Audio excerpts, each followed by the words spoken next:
नमस्कार, भारत मेरे साथ चैनल पे आप सभी का स्वागत है। हम सभी जानते हैं कि देश का एक ऐसा राज्य जिसे हम देश का मुकुट कहते हैं, देश का माथा कहते हैं, देश का मस्तिष्क कहते हैं, वो इस समय फिर से जल रहा है। वो है कश्मीर। और हर बार, हर साल हम कुछ ना कुछ ऐसी खबर वहां से सुनते हैं जो हमेशा हमारे दिल को दहला देती है।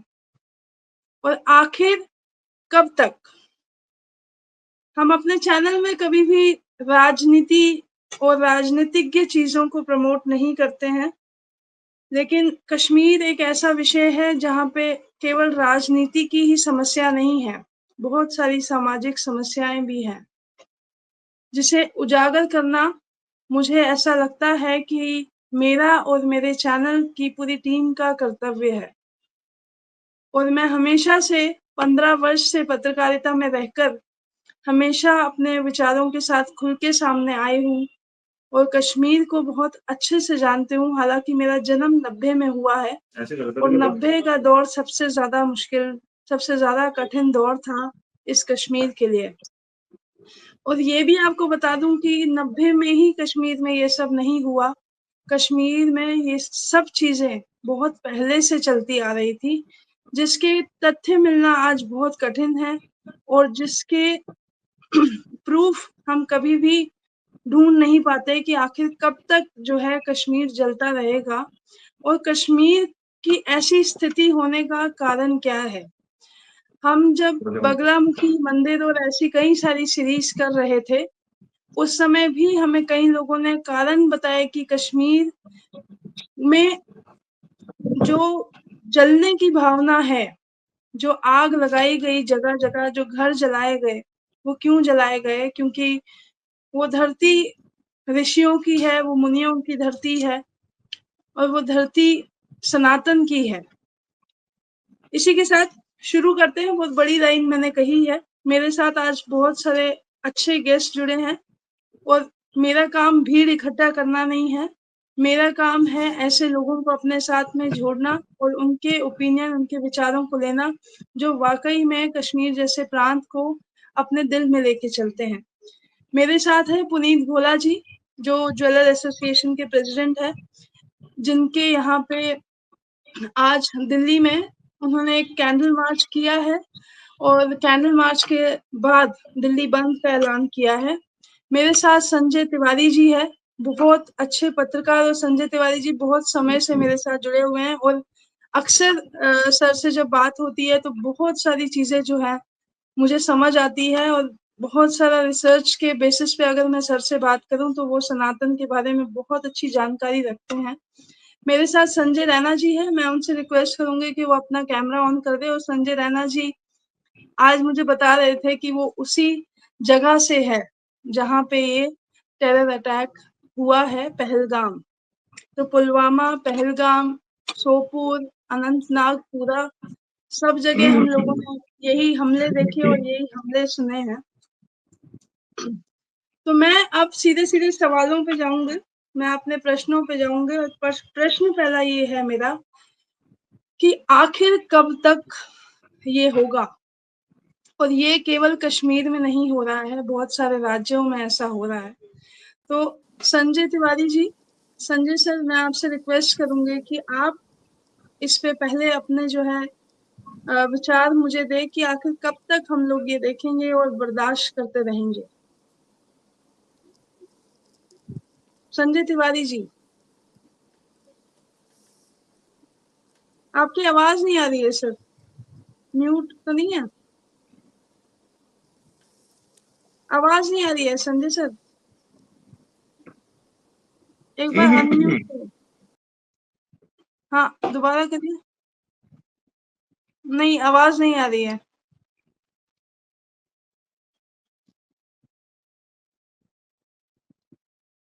नहीं आ रही है मनीष, आवाज में कुछ प्रॉब्लम आ रही है। मैं सर का नंबर एक बार हेडफोन लगा लीजिए। मैं संजय रैना जी से पहले कमेंट लेती हूँ। तब तक संजय रैना जी, आखिर कब तक?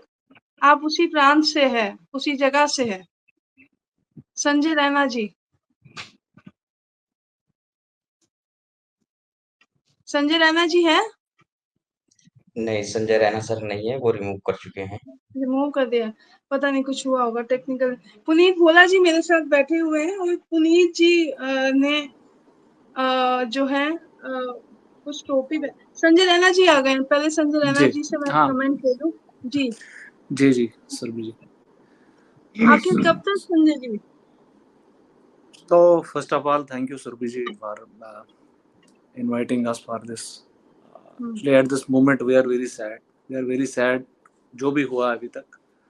So I think we don't have actually the words to express. Am I audible? हाँ हाँ Yeah.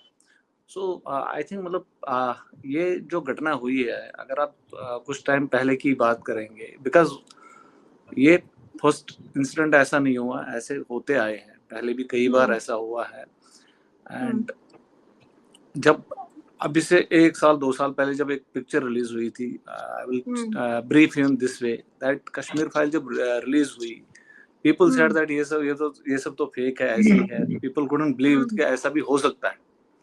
And if you see, अगर उस मूवी का आप एंड देखते हो तो उस मूवी में एंड में क्या होता है, 26 people are getting killed at the end of the movie, including that small kid. अगर आप देखेंगे same numbers coincidentally are matching, जो मतलब जो हिट किए गए हैं यहाँ पे।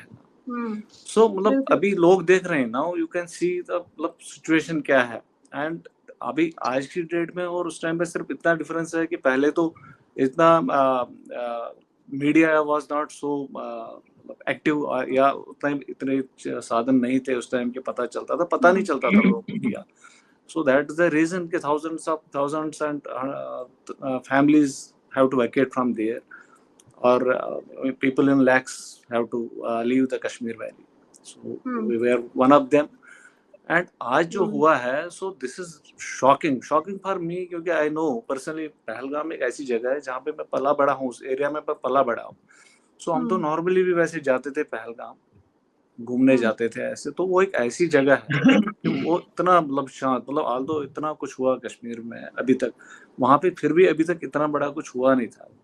बट आज अगर उस जगह पे भी ये सब चीजें होती है, इस तरह की बारबरिक किलिंग्स अगर होती है वहाँ पे, तो उससे सैड थिंग कुछ हो नहीं सकती है वर्ल्ड में।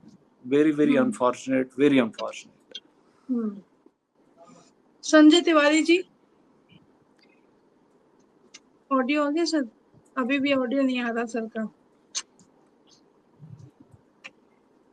ठीक है, पुनीत भोला जी आप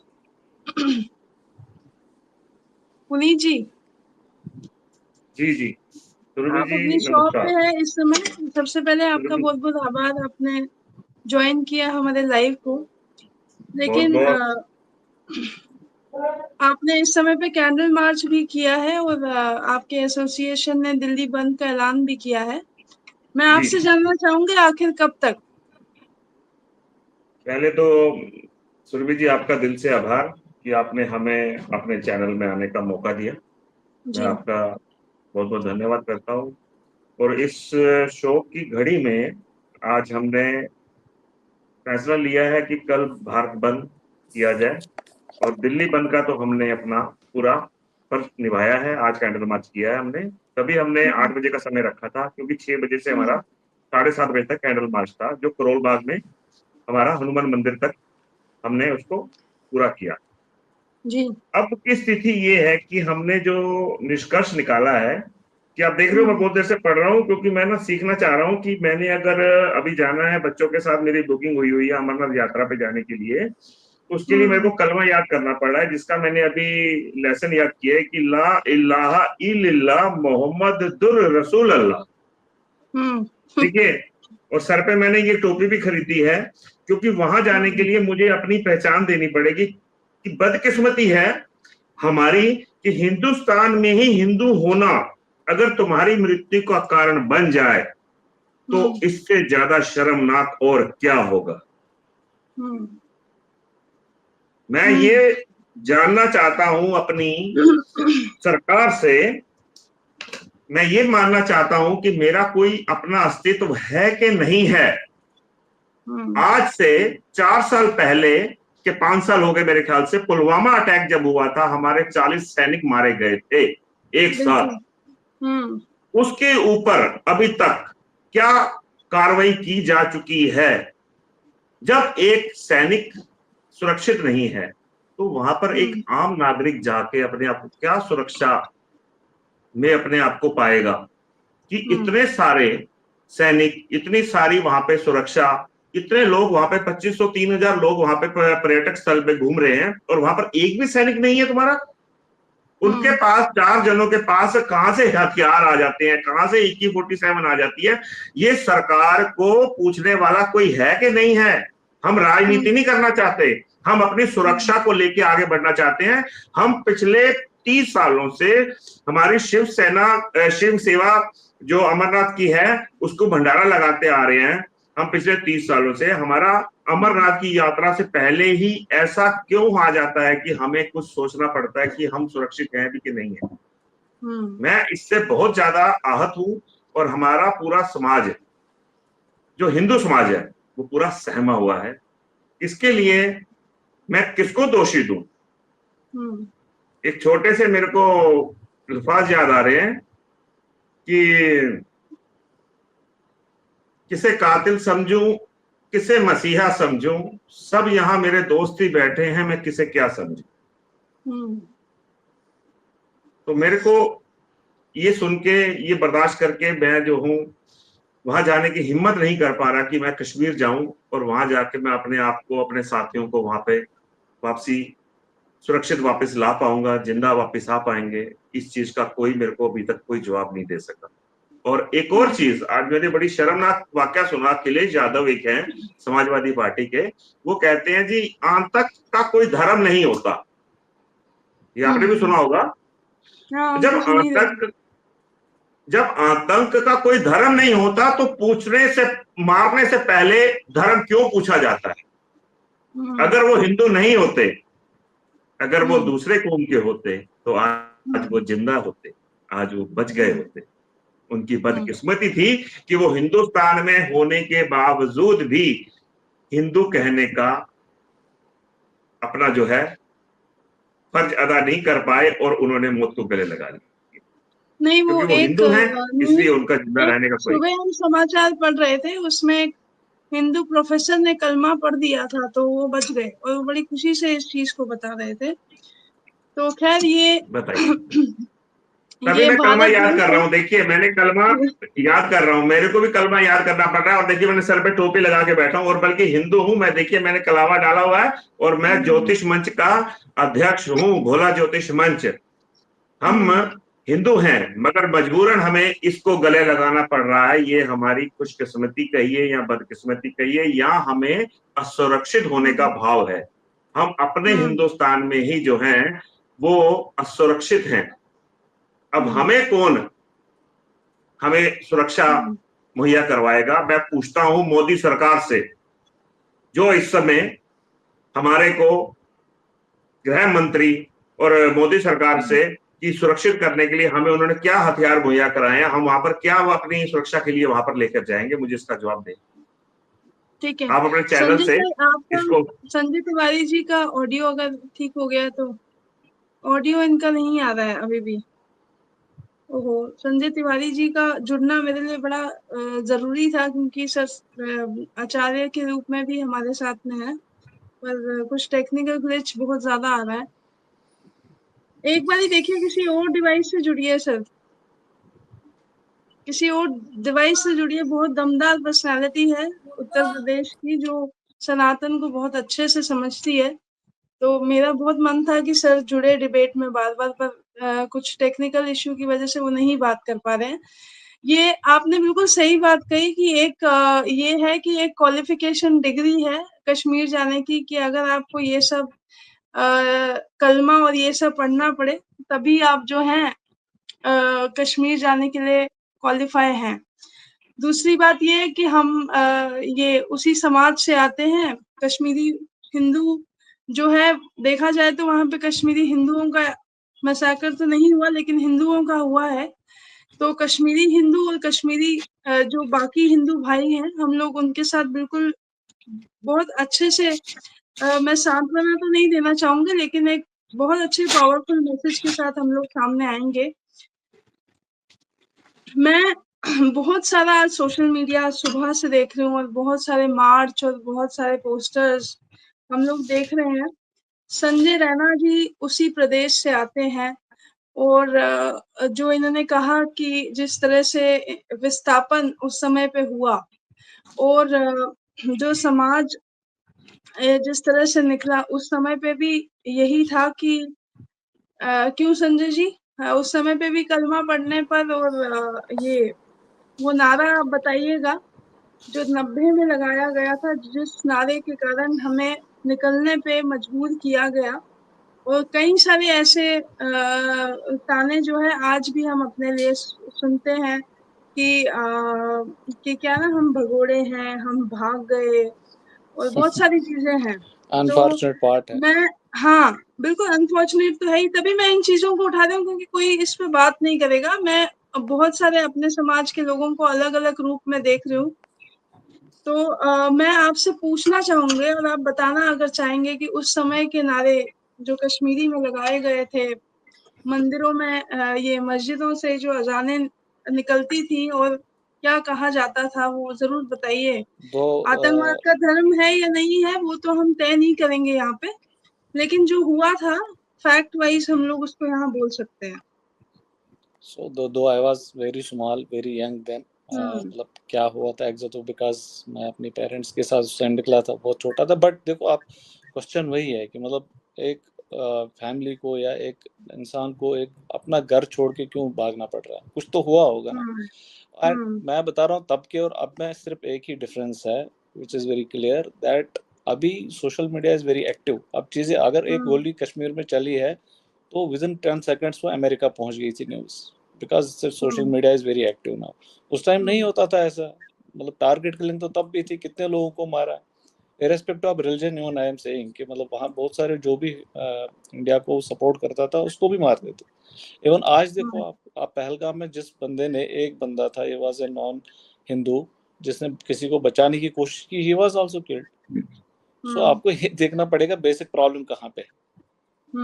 एंड मेरे हिसाब से इसका सोल्यूशन जो है दैट इज मतलब इवाकुएट करो ना वो सारा एरिया जहाँ पे भी ये प्रॉब्लम आ रही है। जो पहलगाम को इवाकुएट करो ना, सारा खाली कर दो, गिव इट टू आर्मी। जहाँ जहाँ दिक्कत है वहाँ क्लीन करो, लेट टूरिस्ट रोम फ्रीली। टूरिस्ट क्यों मरेगा बेचारा? अगर वो 5 लाख रुपए खर्च करता है एक हफ्ते में वहां घूमता है, he is spending money, local people are also happy with that. Then अगर इस तरह की चीजें होंगी देन बेचारा टूरिस्ट ही क्यों मरेगा? सो इट इज बेटर, अगर उस एरिया में कुछ कैंसर है तो उसको किल करने के लिए उसको खाली करना पड़ेगा। Let us evacuate that, let army hand over, अपने आप ठीक हो जाएगा। जहां जहां पे ये प्रॉब्लम है वहां वहां इनको करना ही चाहिए। That is the only solution I think. Otherwise मरते रहेंगे बेगुनाह बेचारे लोग, मरते रहेंगे। This will keep on going. और ये पिछले 30-35 साल से हो रहा है कंटिन्यूअसली। कभी ये हाईलाइट होता है, कभी नहीं होता, but this is the problem. But मैं, क्योंकि आप कश्मीरी हिंदू समाज से आते हैं, मैं आपसे एक चीज पूछना चाहूंगी। कई बारी हमारी शादियों में, गाने बजाने में हमेशा ऐसा होता है कि ये समाज आके ये कहता है कि हम जो है, आप वहां से गए तो कश्मीर की रौनक चली गई।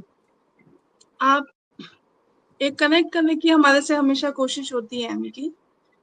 तो जब कश्मीर की रौनक जा रही थी उस समय में इनमें से कितने लोग थे? क्योंकि जितनी भी स्टोरी हम सतीश गंजू या ऐसे लोगों की सुनते हैं, ये सभी लोग जिन्होंने कश्मीरी ब्राह्मणों को उस समय पे मौत के घाट उतारा, बिट्टा कराटे जैसे लोग और ऐसे कई लोग हैं, उनको कभी भी कोई सजा नहीं दी गई आज तक। और दूसरा कि कोई नेशनल अपॉलॉजी, हाँ, तो कोई नेशनल अपॉलॉजी भी आज तक नहीं हुई। तो वो माइग्रेट हो गए तो वो हो गए, वो पलायन हो गया तो हो गया। तो क्या फैक्टर है कि हर बारी जो है एक लोग कहते हैं कि मतलब दलितों के साथ अत्याचार हुआ, सबके साथ अत्याचार कहीं ना कहीं हुआ ही होगा, लेकिन हिंदू समाज के साथ जब अत्याचार होता है तो हिंदू समाज का ही एक पर्टिकुलर तबका जो है वो ही हमारे, जिन पे अत्याचार हो रहा है हमारे खिलाफ, वही हिंदू समाज का ही कुछ तबका हमारे खिलाफ खड़ा होता है। क्योंकि आज भी कई सोशल मीडिया पे कई जगह पे मेरे साथ कई लोगों ने आर्ग्यू किया कि आप जो है मतलब कई लोग तो अरुंधति रॉय और इन सबको जस्टिफाई भी कर रहे थे। तो एक तबका जो है पूरे समाज का, ये जो जस्टिफिकेशन है एक समाज के प्रति, हर बार हम देखते हैं कि नहीं, जैसे अखिलेश यादव का एग्जाम्पल पुनीत जी ने दिया, तो मैं देख रहे थे बहुत अच्छे बड़े सोशल मीडिया चैनल्स जो हैं, सोशल मीडिया के जो बड़े ब्रांड्स हैं, वो भी कहीं ना कहीं एक जस्टिफिकेशन लेके आ रहे हैं। अभी भी वहां पे कई सारे ऐसे कश्मीरी पंडित हैं जो वहां के मंदिरों, हाँ संजय सर आपकी आवाज आ गई, वहां के मंदिरों के केयर टेकर हैं। अभी भी अनंतनाग में कई सारे कश्मीरी ब्राह्मण रहते हैं, कई सारे ब्राह्मण वहां पे रुक के वहां कन्वर्ट हो गए मजबूरी में, उन्होंने मुस्लिम लड़कियों से शादियां करी। तो ये जो एक सडन वो जो होता है, मैंने पीछे डिबेट में सैटरडे को जो हम लोग करते हैं वो मेरे ओपिनियन जिसमें आते हैं, उसमें कन्याकूट का एग्जाम्पल दिया था, जो मेरे दादाजी का डायरी है पूरी, उसमें उन्होंने 1937 से समस्याओं का उजागर होना दिखाया है, और कन्याकूट में तो कूट कूट के मारा गया था। तो यहाँ तो गोलियां चली है, वहां तो कूट कूट के मारा गया था, और ये उस समय की बात है 1937 की, 90 से भी पहले की बात है। तो ये फैक्ट्स और फिगर्स को कभी डॉक्यूमेंट नहीं किया गया, कभी मीडिया में इसको शोकेस नहीं किया गया। तो ऐसा क्यों है कि कश्मीर एक ऐसा प्रांत है जहाँ पे, या कश्मीर नहीं कह रही हूँ मैं, अभी कहीं बंगाल देख रहे हैं हम लोग कहीं बांग्लादेश देख रहे हैं हम लोग, कई सारी ऐसी जगहें देख रहे हैं जहाँ पे हिंदू पलायन होता ही चला जा रहा है। और जब हमारा कश्मीरी ब्राह्मण समाज भी पलायन की तरफ था, उस समय एडमिनिस्ट्रेशन, सरकार, आर्मी जो भी थे, ऐसे पलायन देश में बार बार ही होना। और अगर आपको याद होगा तो दिल्ली में भी ऐसा इंसिडेंट्स हमने देखे हैं जहाँ पे पलायन हुआ था बहुत समय, 3 से 4 साल पहले की खबरें हैं कि दिल्ली में भी ऐसा हुआ है कि लोगों को एक कॉलोनी से मजबूर कर दिया गया जाने के लिए। तो क्या हमारे समाज का एक सेक्शन ऐसा है जो हमेशा हमारे खिलाफ खड़ा होता है, और उसी की वजह से जो हमारे अंदर जो यूनिटी नहीं है, क्या वही एक कारण है कि हम लोग बार बार पलायन की तरफ मुड़ रहे हैं? संजय तिवारी जी आपकी आवाज आ गई है, आपसे मैं ये प्रश्न लेना चाहूंगी। जी जी, ये पलायन पर आपने मुझसे पूछा है ना? जी जी, मेरा कहने का मतलब है, क्या हमारे समाज में जब ये पलायन होता है तो हमारे ही समाज के लोग, चाहे वो पॉलिटिक्स में हो, चाहे वो एडमिनिस्ट्रेशन में हो, चाहे कहीं हो, चाहे राइटर ऑथर हो, चाहे कलाकार हो, वो हमारे ही खिलाफ खड़े होकर बात क्यों करते हैं? ऐसा क्या है? तो रवि, सबसे पहले तो मैं क्षमा प्रार्थी हूँ, मैं आपका पहला प्रश्न ले नहीं पाया था, सुना था मैंने, ले नहीं पाया था, आवाज कुछ तकनीकी गड़बड़ी आ गई थी। देखिए, आप तीनों लोग कश्मीर से हैं, आप भी हैं, संजय जी भी हैं, बोरा जी भी हैं, सभी लोग कश्मीर से हैं। भोला जी नहीं है, लेकिन वो बोरा जी दिल्ली में रहते हैं, लेकिन कश्मीर उनके भीतर है। और संजय जी तो बिल्कुल पहलगाम के हैं, और संजय जी को ढेर सारा अनुभव भी होगा, अनुभव आपको भी है, आपका बचपन एक त्रासदी में बीता है। ठीक उस दौर में आप जन्म लेती हैं जब कश्मीर में यातनाएं चरम पर थी। सबसे पहले मैं ये एक लाइन में अगर कोई बात कही जाए तो ये हम कह सकते हैं कि भारत के विभाजन के बाद 76 साल बाद पहली बार ऐसा हुआ है कि पूरा भारत इस समय कश्मीर के साथ खड़ा है, और कश्मीर की बातें पूरे भारत तक पहुंच रही हैं, और भारत तक ही नहीं, अब कश्मीर की बात पूरे विश्व तक पहुंच रही है, और विश्व ने भी कश्मीर का साथ दिया है इस बार। तो ऐसा पहली बार हो रहा है, पूरे 76 वर्षों में पहली बार हो रहा है, ये आप भी अनुभव कर रहे होंगे।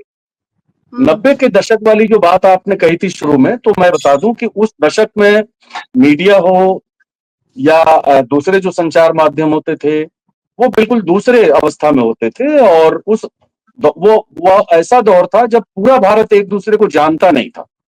भारत ने तो एक दूसरे को जानना शुरू किया है 2014 के बाद। पूर्वोत्तर में ही क्या हो रहा है कोई नहीं जानता था भारत में, उत्तर भारत में, दक्षिण में क्या हो रहा है कोई नहीं जानता था।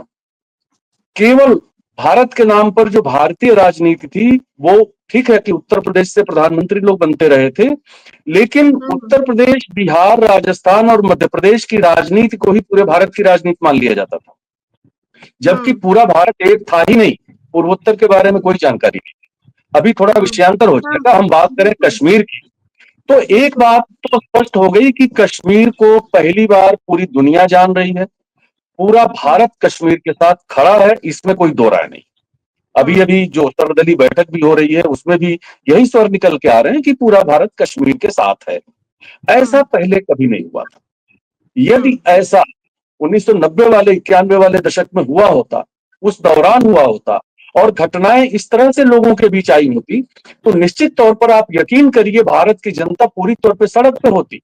वो कश्मीरी पंडितों का दर्द नहीं होता, वो पूरे भारत का दर्द होता। लेकिन उसको सरकार ने आने नहीं दिया बाहर, और जनता के पास कोई साधन नहीं थे कि वो जाने, और पूरी तौर पर कश्मीर अपने में लहूलुहान होता रहा और वो अपने में मरता रहा, अपने में कटता रहा। सारे लोग वहां से पलायित होते रहे और वहां आसुरी शक्तियां पूरी तौर पे काबिज हो। अभी आप एक उदाहरण दे रहे थे कि कश्मीर के ढेर सारे लोग जो आपके जानने वाले भी हैं, उन्होंने वहां कैसे अभी अपना जीवन शुरू कर दिया है, कैसे एक दूसरे के साथ वो रह रहे हैं। और अभी संजय जी पहलगाम की बात कर रहे थे कि इतना सुंदर जगह और इतनी, कश्मीर मैं उदाहरण उनका दे रही हूँ जिन लोगों ने छोड़ा ही नहीं है कश्मीर, छोड़ा ही नहीं है और अपने धर्म का पालन कर। आज की तारीख में देखिए 2-3 पॉइंट्स जो अभी उभर के आ रहे हैं, उस पर सभी को ध्यान देने की जरूरत है।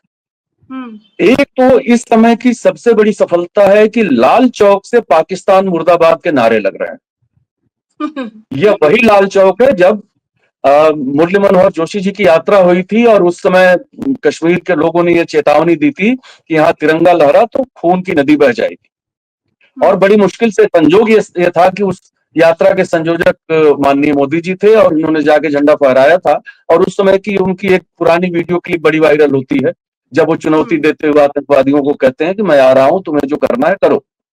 ये सौभाग्य या संयोग या दुर्भाग्य, जो भी आप कहिए, ये ऐसा पल है कि वही नरेंद्र मोदी आज की तारीख में भारत के प्रधानमंत्री हैं। आज उन्होंने दरभंगा से जो संदेश दिया है, अंग्रेजी में बोलने का कोई तुक नहीं था दरभंगा में, लेकिन उन्होंने दरभंगा झंझारपुर की अपनी एक जनसभा की है और उस जनसभा से उन्होंने बहुत बड़ा संदेश दुनिया को दिया है और उस संदेश को दुनिया भी समझ रही है और दुनिया नरेंद्र मोदी के साथ खड़ी है।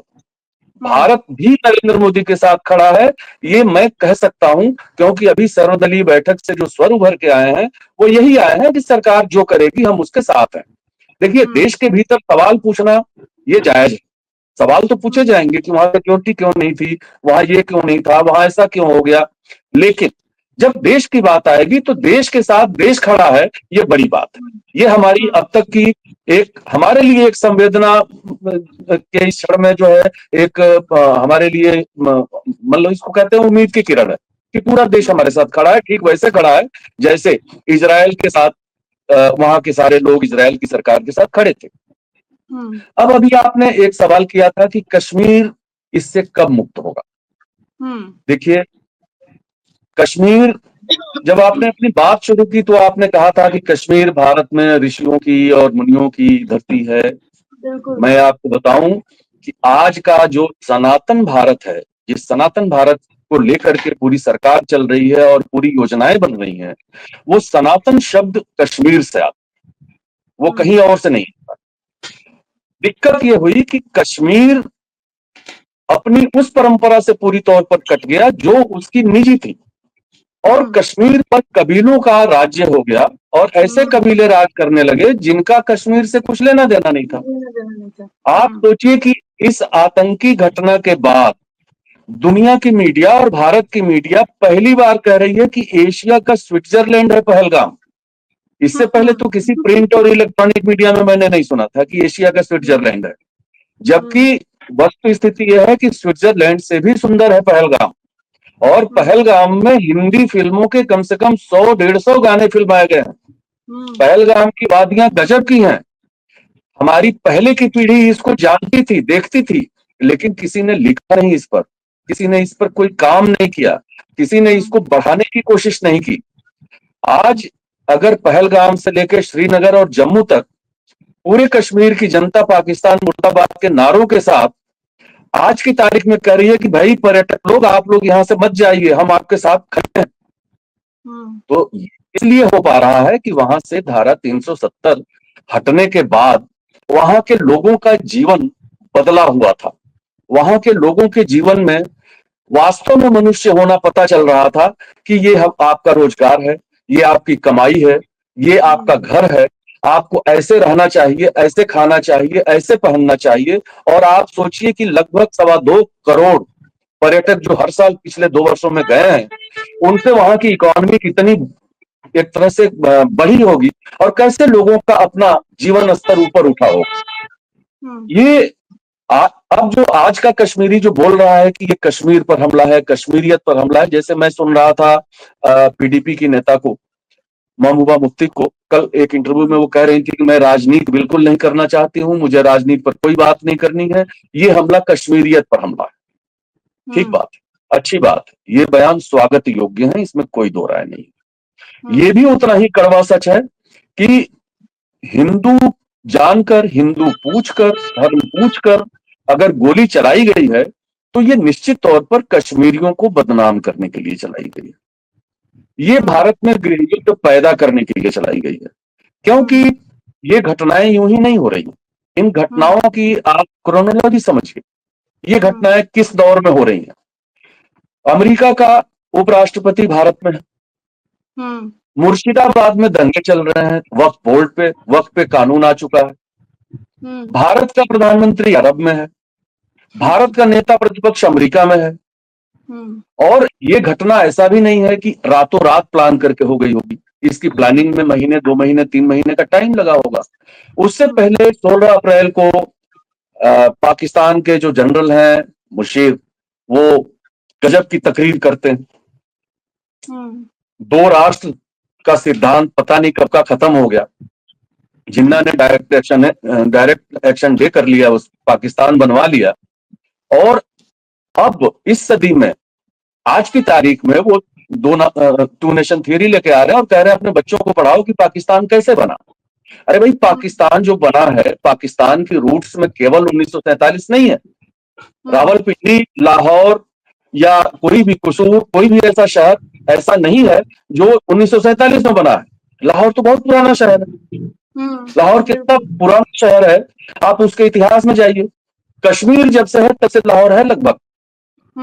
वो लौ का बसाया हुआ शहर है, श्री राम के सुपुत्र का, उनकी राजधानी थी।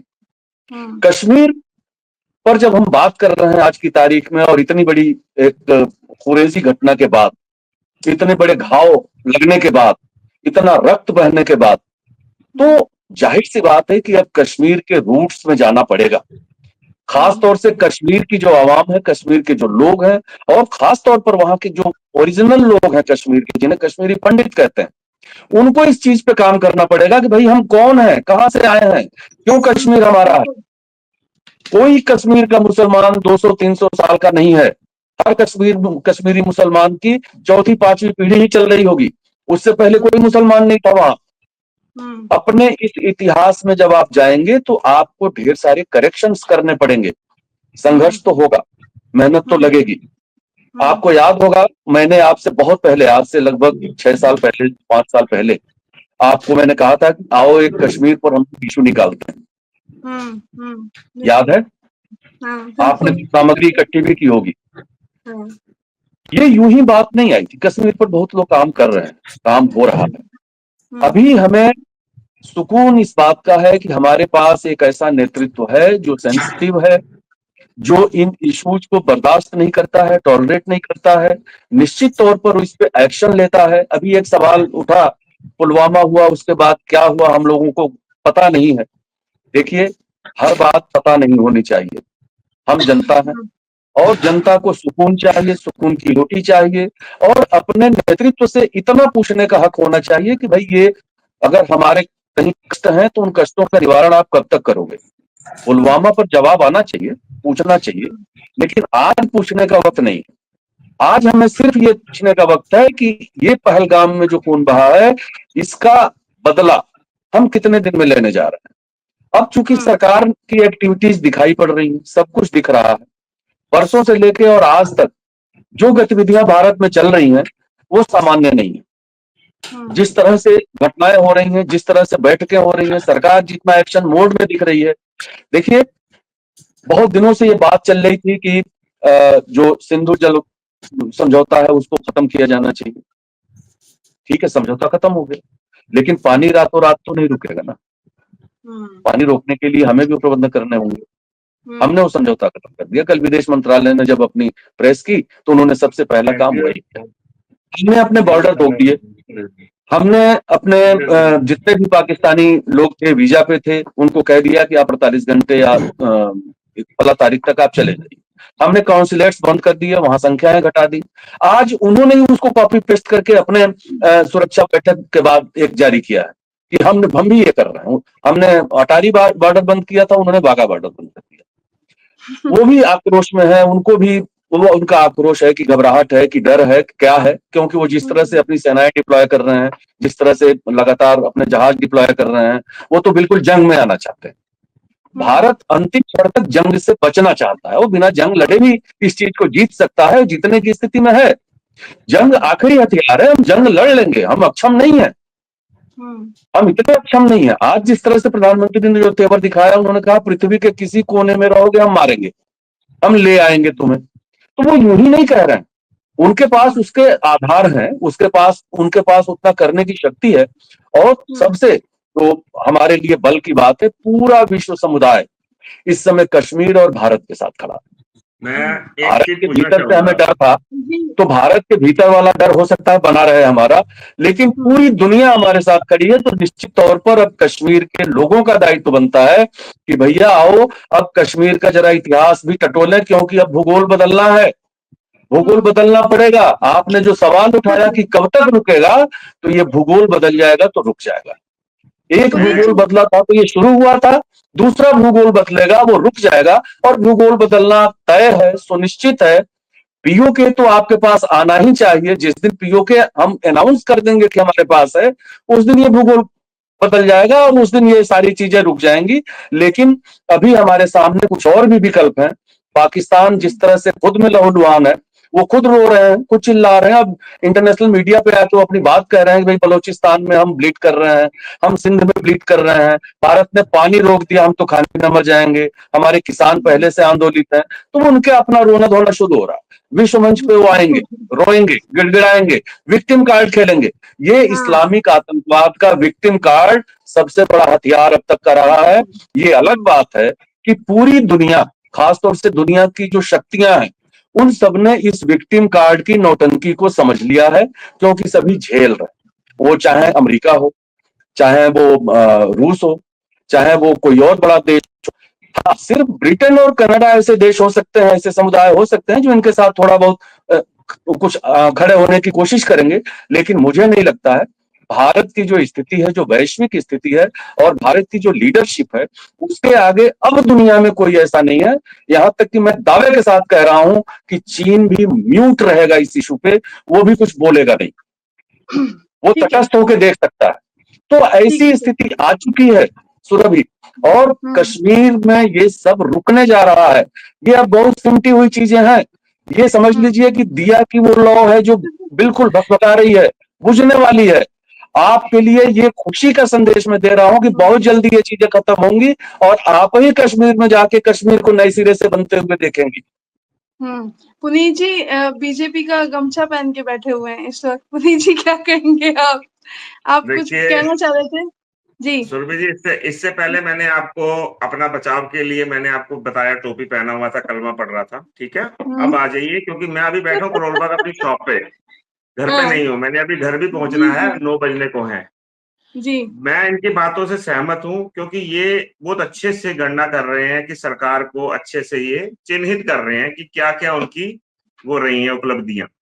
मैं चाहता हूं कि कुछ कमजोरियों पर भी निष्कर्ष निकाला जाए कि अभी तक पुलवामा अटैक को 5 साल होने को हैं, उसके अंदर अभी तक क्या इन्होंने उपलब्धि हासिल की है, ये बताइए आप। और एक और चीज है कि मैं पक्का भाजपाई हूं।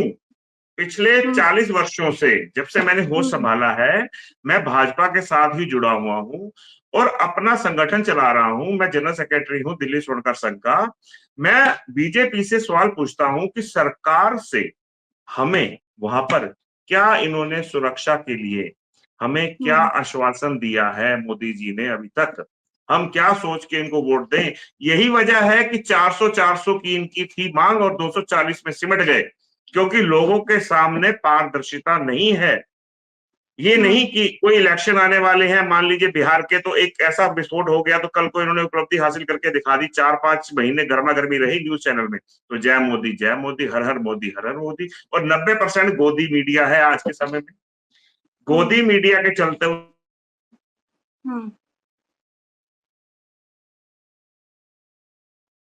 नेटवर्क मेरे ख्याल से एक बार चेक कर लीजिए पुनीत जी, आपका नेटवर्क डाउन हो गया। संजय जी, आपसे संजय रैना जी मेरे साथ में है। मैं हमें सच्ची खबर नहीं। जी एक बार इंटरनेट, जी मुझे लगता है कि मोदी जी ने इंटरनेट बंद तो नहीं कर दिया कहीं। अगला नंबर जी देखो, फर्स्ट ऑफ ऑल मैं यही होता है, मैं कह रहा हूँ अगला नंबर। अभी तो बंगाल के बाद अभी आया कश्मीर, तीसरा नंबर देखिएगा पंजाब का होगा, जिसमें पलायन की स्थिति भी पैदा होगी और फिर से आतंकवाद का जो है सर ऊंचा करेंगे ये लोग।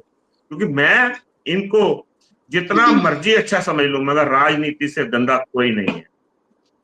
हमने अपनी सुरक्षा स्वयं करनी है, हमने अपना कांडिव खुद उठाना है। मैं बीजेपी का समर्थन करता हूँ, मगर बीजेपी की इस समय जो कार्यशैली है मैं उससे सहमत नहीं हूँ। संजय रैना जी देखो, 2-3 चीजें जो फैक्ट्स पर अगर हम चलेंगे ना, जो हमने सहा है, जो हमने देखा है, यू नो कि हमने क्या देखा, ये चीज जो आज हुई है ना, this may be a surprise for lot of people across the world, but हमारे लिए सरप्राइज नहीं, बिकॉज हमने देख चुके हैं ये सब चीज पहले।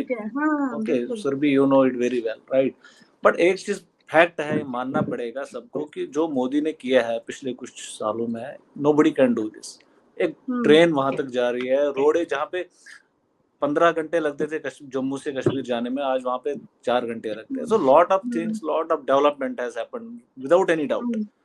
Okay, so lot of even election, it was not once upon a time possible नहीं था कि इलेक्शन भी होंगे, इलेक्शन भी हुए and the majority of the people voted also. आप देखो ना वहां पे मतलब 65% वोटिंग हुई है, that means people are voting also, they are supporting also. Now the thing is, आपको देखो अभी अब हर बार कुछ होता है तो वही ब्लेम कि पाकिस्तान ने किया, अब उसको हम हमला कर देंगे, ये कर देंगे। So I am getting really upset and very irritated about this. Why? Because अरे भाई, पहले तो अपना घर संभाल के देखना पड़ेगा ना। पहले तो आए कैसे वो मिल्टन, वो कहीं से तो आए होंगे, कहीं से किसी रोड से तो आए होंगे, वो वहां तक पहुंचे कैसे वो? तो हमारा कहीं ना कहीं इंटेलिजेंस को भी देखना पड़ेगा ना कि क्या हो रहा है वहां पे।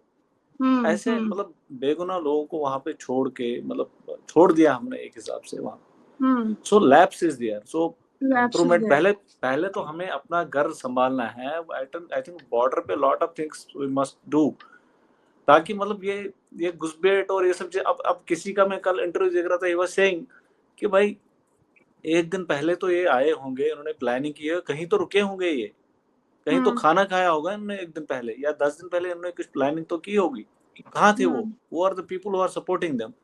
जब तक हम उस जड़ तक नहीं पहुंचेंगे ना, because I personally believe, this is my personal this thing, कि there are lot of people also, I think अगर 65% people have voted, they are very good people, they support India.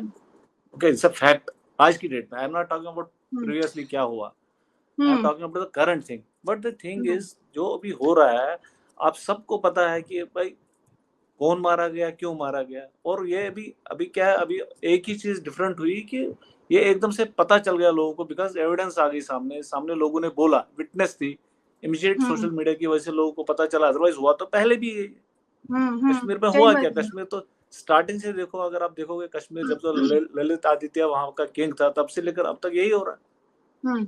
हमारे मंदिर आप तो देख रहे हो, एक मंदिर अभी यहाँ पे जो राम जन्मभूमि का मंदिर का इशू था, वो बन गया अभी। अब देखो, हमें तो रोना आता, कश्मीर में जो 500 मंदिर जले पड़े हैं ऐसे, उनको कोई नहीं देखता, हमें तो रोना आता है उनको देखकर। But nobody is looking after those temples. I am telling you, still there are people, local people who are taking care for that, वो भी देखना है। but somehow government should also look seriously into this? कहाँ पे lapse है, अब कहाँ पे गैप? इसमें एक पक्ष और है जो मैं जोड़ना चाहूंगा, क्योंकि अभी तक हम लोगों ने राजनीतिक नजरिए से इसको देखने का इश्यू किया, लेकिन मेरे हिसाब से हमेशा ना एक सामाजिक परिप्रेक्ष्य भी है इसका। वो ये है कि एक फैक्ट्री है कश्मीर में।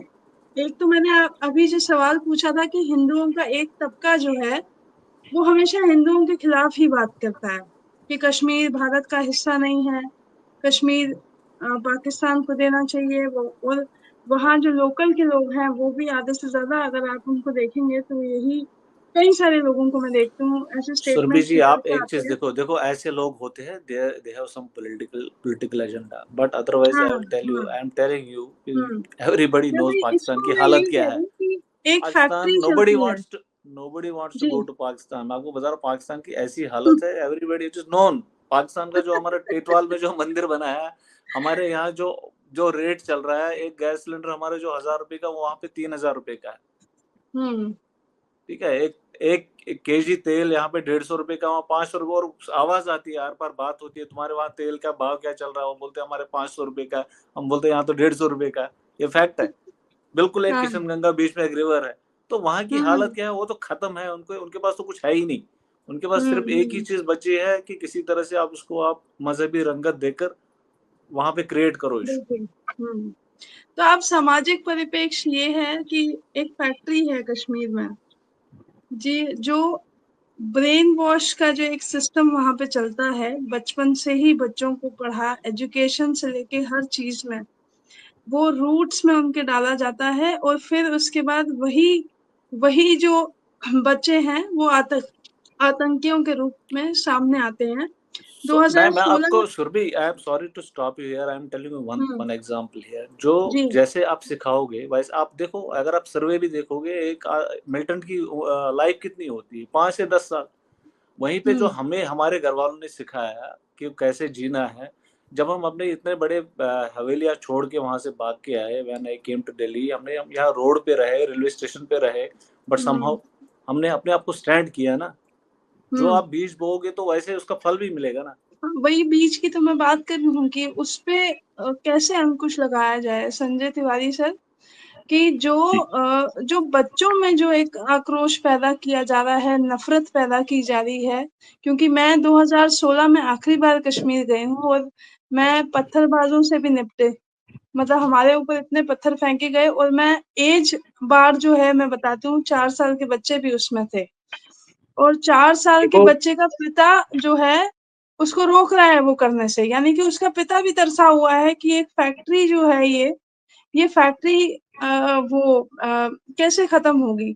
मतलब हम अपने घर में जैसे अपने बच्चों को अपने संस्कार, सनातन संस्कार देते हैं कि ऐसे पूजा करो, ये पद्धतियां होती है, ये मंत्र पढ़ो, वैसे ही वहां पे जो मंत्र तंत्र वो देते हैं, वो एक बहुत बड़ा समाज का एक ऐसा तबका है जो ऐसे बच्चे तैयार कर रहा है। जो कोई भी बच्चा ऐसा नहीं है कि पाकिस्तान से तो नहीं आ रहे ना, सब मैं एक लोकली लाइन वहां पे बोलना ऐसी चाहूंगा, चीजें हो रही है। एक लाइन जी बोलना जी चाहूंगा जी सुरभि जी, जी प्लीज जी एक लाइन, जी एक लाइन जी प्लीज। जी जी।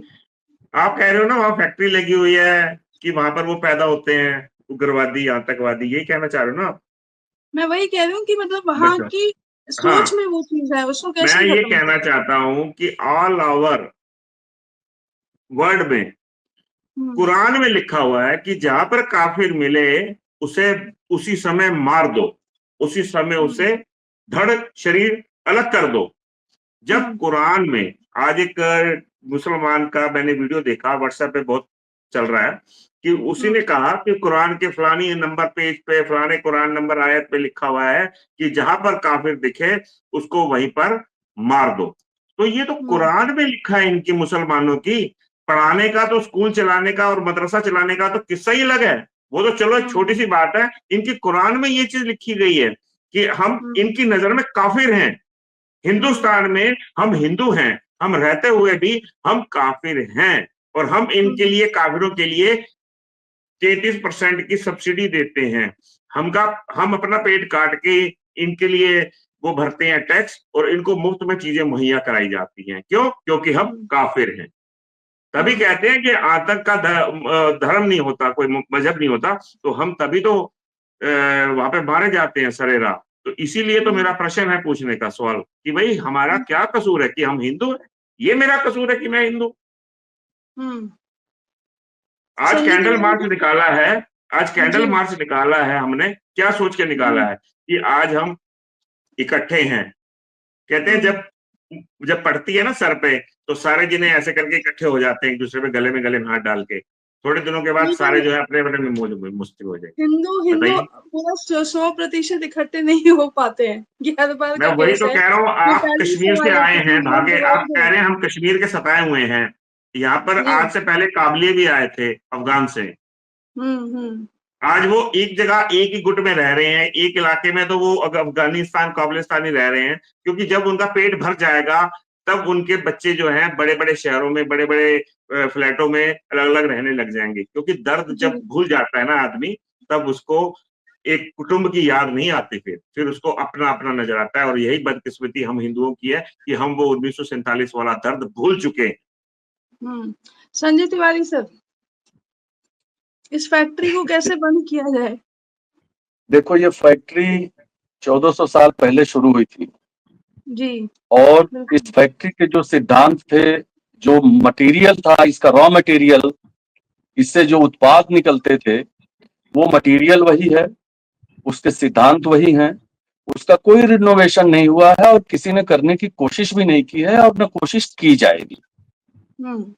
तो इसकी ओरिजिन ही बिल्कुल एक तरह से इसी रूप में हुई है और इसको आप दुनिया से बिल्कुल खत्म भी नहीं कर सकते, ये रहेगा, इसी रूप में रहेगा। अब रहा सवाल कि भारत को, कश्मीर को या दुनिया को शांति के रास्ते पर लाना है तो कैसे इनसे बच के लाया जा सकता है। देखिए, अभी आप लोग बात कर रहे थे बार बार, संजय जी बहुत अच्छी बात है, कह रहे थे कि पहलगाम में जो हुआ है ऐसा नहीं है कि कश्मीर में पहली बार हो रहा है। ये सच है कि कश्मीर में अभी पिछले साल भी जब ओपनिंग सीजन था पर्यटन का, तो 2 पर्यटक मारे गए थे, याद होगा आप लोगों को, ओपनिंग सीजन था वो भी। तो जब भी पर्यटन का ओपनिंग सीजन पिछले 5 वर्षों से शुरू हो रहा है, 2020 के बाद, 5 अगस्त 2020 के बाद, तो हर साल ये कोशिश होती है कि इस उद्योग को, जो टूरिज्म उद्योग है, इसको कैसे डिस्टेबलाइज किया जाए। और इसके लिए पाकिस्तान भी कोशिश करता है और पहले कश्मीर में जो आतंकी लोग रहते थे वो भी कोशिश करते थे, या जो उनके स्लीपिंग सेल होते थे। मेरे पास जो आंकड़े हैं कश्मीर के आतंकवादियों के बारे में, वो लेटेस्ट आंकड़े ये बता रहे हैं कि 60 ग्रुप हैं और लगभग 17-16 ऐसे एक्टिव लोग हैं जो इन पूरी गतिविधियों का संचालन कर रहे हैं, और इनका जो निर्देशन है वो पाकिस्तान से आता है। पाकिस्तान, अभी जिस फैक्ट्री की हम लोग बात कर रहे हैं, वो फैक्ट्री पाकिस्तान आज की तारीख में दुनिया के लिए है। पाकिस्तान की दिक्कत है कि वहां इस फैक्ट्री में 5 तंत्र हैं। उन 5 तंत्रों में मुल्ला, मौलवी, मदरसे, ISI और सबसे ऊपर पाकिस्तान का फौज का जनरल होता है। पाकिस्तान में फौज के अलावा कुछ है भी नहीं, कोई उनके यहाँ पॉलिटिकल इस्टेब्लिशमेंट है नहीं। 1-2 जो अच्छे पॉलिटिशियंस हैं वो जेल में हैं या कहीं बाहर हैं, दूसरे देशों में रह रहे होंगे, तो वहां वो डेमोक्रेसी नहीं जानते, वो राजनीति को नहीं जानते, वो इसी फैक्ट्री को जानते हैं। फैक्ट्री जैसा कहती है वैसा करते हैं, और फैक्ट्री का भी जो मेन जो किरदार होता है वो जनरल होता है फौज का। और जब जब पाकिस्तान की फौज का जनरल कोई रिटायरमेंट की ओर बढ़ता है, तो अपने को स्टेब्लिश करने के लिए वो हमेशा पाकिस्तान को डिस्टेबलाइज करता है, और उसके पास इस डिस्टेबलाइज करने का एक सबसे बड़ा हथियार होता है, वो होता है कश्मीर, जिसको अपने भाषण में जनरल मुनीर ने कहा कि ये हमारे गर्दन की नस है। तो गर्दन की नस उनकी कश्मीर है, कश्मीर के अलावा कोई बहाना उनका सेंटिमेंटल नहीं मिलता है जहां वो काम करें।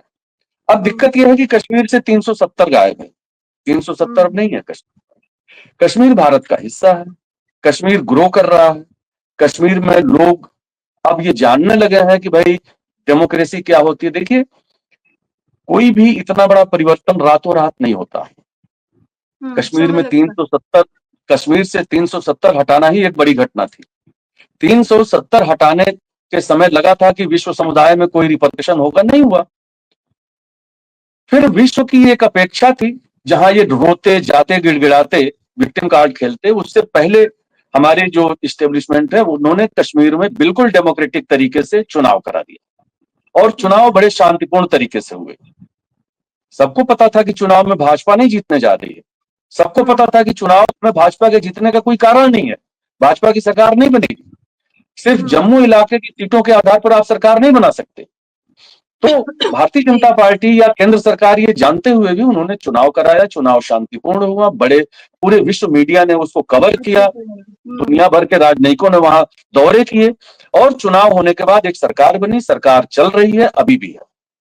तो अब तो डेमोक्रेटिक सरकार है वहां और उस सरकार के लिए वहां काम हो रहे होंगे। अब जो स्थिति है वो स्थिति ये है कि जिस तरह से कश्मीर की इकोनॉमी बढ़ रही है, जिस तरह से वहां के लोगों के जीवन में परिवर्तन आ रहा है, उस परिवर्तन के बीच पाकिस्तान के जनरल साहब के पास सिर्फ एक यही बहाना बचा हुआ है कि किसी तरह कश्मीर के इस इकोनॉमिक ग्रोथ को रोको और कश्मीर का जो ब्लीडिंग है उसको बढ़ाओ और उस बढ़ाने के साथ साथ कुछ ऐसा करो जिससे हमारी नौकरी पक्की रहे। अब उनकी नौकरी पक्की कैसे हो सकती है? वो जो भाषण दिया उन्होंने, वो एक जनरल के रूप में तो उनका भाषण नहीं था, एक किसी भी जिम्मेदार व्यक्ति के रूप में उनका भाषण नहीं था, लेकिन उन्होंने भाषण दिया, उस पर तालियां बजी और पाकिस्तान में उन्होंने एक अच्छा खासा मोबिलाइजेशन अपने पक्ष में किया। निश्चित तौर पर पाकिस्तान अब भूखमरी के चरम दौर में जाने वाला है। अभी जो संजय जी कह रहे थे, पाकिस्तान के हालात इतने बदतर हैं कि अगर युद्ध भी हो जाता, अगर डायरेक्ट अभी मान लीजिए युद्ध होता है, तो आपको क्या लगता है पाकिस्तान के फौज को तेल कहां से मिलेगा, उनको पानी कहां से मिलेगा, उनको रसद कहां से मिलेगी, उनको हथियार कहां से मिलेंगे, उनके टैंकों के लिए डीजल कहां से मिलेगा, उनकी सेना को खाने भर के लिए एनर्जी कहां से मिलेगी? ये कुछ नहीं मिलने वाला है। उनकी सेना 2 से 3 मिनट टिकेगी, ये युद्ध 4 दिन से ज्यादा का नहीं है। भारत सरकार आज की तारीख में अनाउंस कर दे कि हम युद्ध में जा रहे हैं, 4 दिन में युद्ध चलेगा और पूरे पाकिस्तान पे आप कब्जा कर लेंगे। लेकिन पाकिस्तान के 25 करोड़ लोगों को, भीखमंगों को लाकर हम करेंगे क्या भारत में? हम कहां खिलाए पिलाएंगे उनको? हम 80 करोड़ लोगों को खाना दे रहे हैं अपने देश में। अब 26 करोड़ हम पाकिस्तान के भी ले आए और 22 करोड़ बांग्लादेश से भी ले आए। उसके बाद इनकी आबादी कितनी हो जाएगी? ये हमसे ज्यादा हो जाएंगे, ये खतरा भी है। पीओके हम ले सकते थे, हम 6-8 करोड़ क्यों लेके आने जाए? यूपी में 26 करोड़ वैसे ही हम झेल रहे हैं लेके।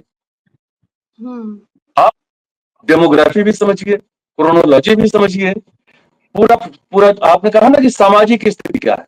मान लीजिए पीओके तो तैयार बैठा हुआ है कि भारत में मिलेंगे, हमने सीटें भी खाली कर रखी हैं संसद में, लेकिन हम पीओके ले लेंगे तो हमको उन्हें खिलाना भी है, उनके बॉर्डर को भी देखना है, उनकी उस आबादी के लिए सारी व्यवस्थाएं भी करनी है और हमको पता है कि वो आबादी जब यहाँ आएगी तो यहाँ के 26 करोड़ वाली आबादी से मिल जाएगी, वो हमें वोट भी नहीं देगी।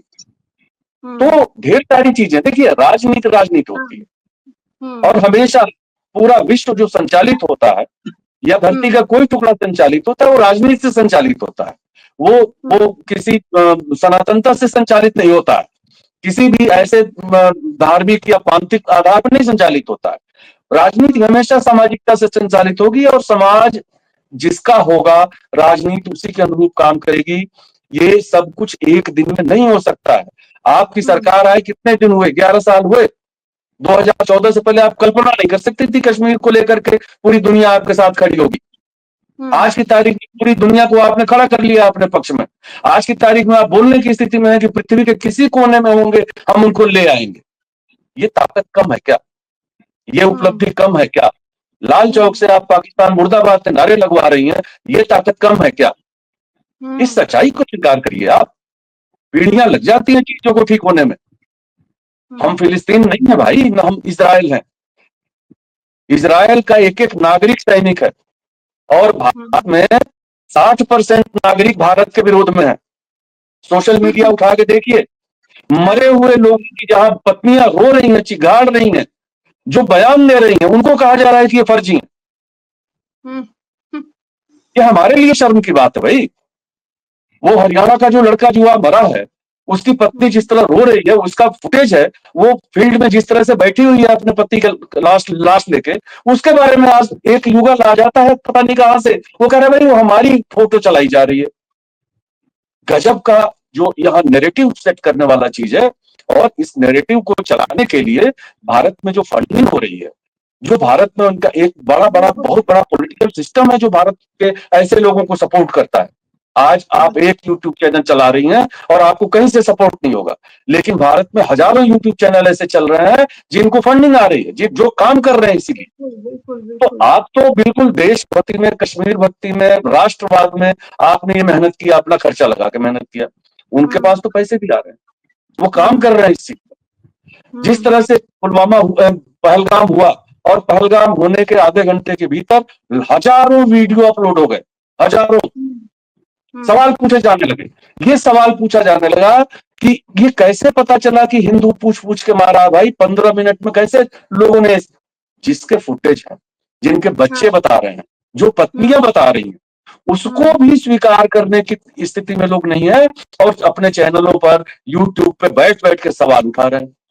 वो सवाल उठा रहे हैं, वहां सिक्योरिटी नहीं थी, वहां ये नहीं था, वहां वो नहीं था। अरे भाई, जिस कश्मीर में सालों साल लोगों ने अपनी, मतलब मुझे इस बात को नहीं कहना चाहिए, लेकिन आतंकवादियों के लिए क्या क्या लोगों ने नहीं दिया, खाना दिया है, पैसा दिया है, अपना घर दिया है, अपने घर की लड़की को फ्री किया है, ये भूलना नहीं चाहिए। वो वाणी जो लड़का मरा था, जिसके जनाजे में 50,000 लोग निकले थे, वो कौन थे? 50,000 लोग आतंकवादी तो हम नहीं कह सकते उनको, वो तो इसी कश्मीर से निकल के आए थे ना। वही तो आप इतनी जल्दी चीजों को भूल जाते हैं, नहीं भूलना चाहिए। और रहा सवाल पूछने का, तो सरकार से सवाल पूछने का हक प्रत्येक नागरिक को है, प्रत्येक व्यक्ति को है। पूछना भी चाहिए, पूछना ही चाहिए, और जवाब आना ही चाहिए। लेकिन संजय जी ने एक बहुत अच्छी बात कही कि बहुत कुछ बदला भी है। जो बदला है उसको स्वीकार भी करना चाहिए। अगर हम स्वीकार नहीं करेंगे, केवल सवाल उठाते रहेंगे, तो नहीं चलेगा। अभी बोरा जी बात कर रहे थे, जिस दिल्ली में बोरा जी बैठे हैं, उस दिल्ली में 90% अभारतीय मानसिकता, भारत की मानसिकता है ही नहीं। मैं व्यक्तिगत रूप से दिल्ली को कहता हूं कि वो भारत की नहीं है।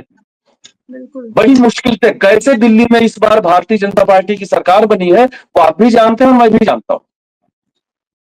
जहां की जनता सिर्फ झूठ पर, सिर्फ राजनीतिक घोषणाओं पर, सिर्फ लालच पर वोट करती है, उस देश की जनता में राष्ट्रवाद लाना, राष्ट्रीय भावना लाना बहुत कठिन काम है।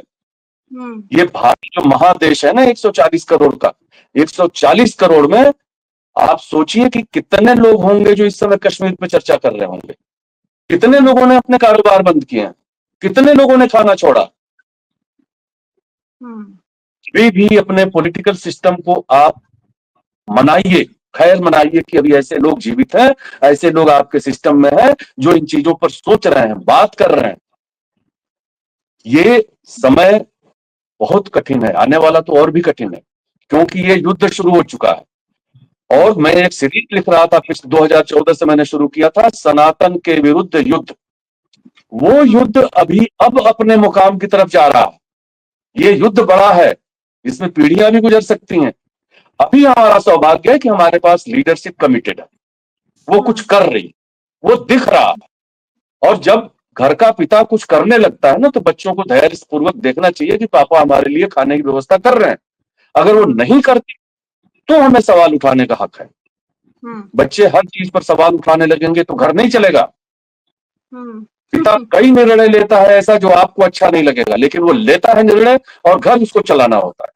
तो पिता को परिवार का सपोर्ट मिलता है, तब वो अच्छा लेके परिवार को चलता है। और ये परिवार बहुत बड़ा है, ये परिवार विविधताओं वाला है। इस परिवार को लेकर चलना अपने आप में एक चुनौती है, लेकिन परिवार है तो संकट भी आएंगे, खुशियां भी होंगी, दुख भी होंगे। इन सारी चीजों को एक साथ लेकर के, और आज जिस मुकाम पर हम खड़े हैं, जिस मुहाने पर हम खड़े हैं, इस मुहाने पर जो कुछ हो रहा है उसमें हमें अपनी सकारात्मक ऊर्जा लगा के काम करने की जरूरत है। तब कश्मीर में परिवर्तन आएगा, और कश्मीर बदल रहा है, बदलेगा, ये विश्वास करिए, ये ब्लीडिंग रुकेगी। ठीक है पुनीत जी, जाते जाते आपसे आप कुछ कहना चाहेंगे? बस ही मैं इनके महानुभव की बातों से सहमत हूँ, क्योंकि ये हमें उपलब्धियों से अवगत करा रहे हैं, मगर कुछ ऐसे हादसे हो चुके हैं मैंने इनसे पूछा कि उसके बारे में भी 2 शब्द बता दीजिए, जो पुलवामा अटैक हुआ था उसमें अभी तक क्या कार्रवाई की गई है सरकार की तरफ से? संजय सर, जी पुलवामा अटैक पे सरकार की कार्रवाई। देखिए, मैं सरकार का हिस्सा नहीं हूँ, मैं भारतीय जनता पार्टी का हिस्सा नहीं हूँ, मैं भी सिंपल एक नागरिक हूँ। और पुलवामा का पूरा मामला फौज से जुड़ा है, फौज का हर मामला गोपनीयता से जुड़ा होता है।